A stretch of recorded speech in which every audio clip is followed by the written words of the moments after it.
Sa iba pang balita, bigong makabawi ang Philippine Rollball team sa 7th Rollball World Cup na ginanap sa Dubai.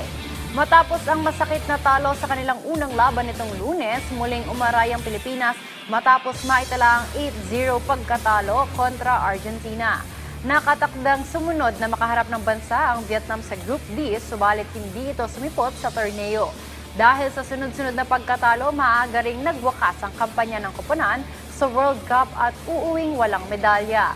Sa kabila ng pagkabigo, ipinaaabot ng koponan ang taus-pusong pasasalamat sa lahat ng nagpahayag ng suporta at tulong para sa teams na kinabibilangan ni Roy Magno, Joel Mascarinas, Mark Relocano, Elwin Humadiao, Felmar Bulson, Roy Deliarte, Christian Gray Pernorilla, Jill Pesca, Dexter Sass, Bus Leonardo, Jason at Epi Señeres.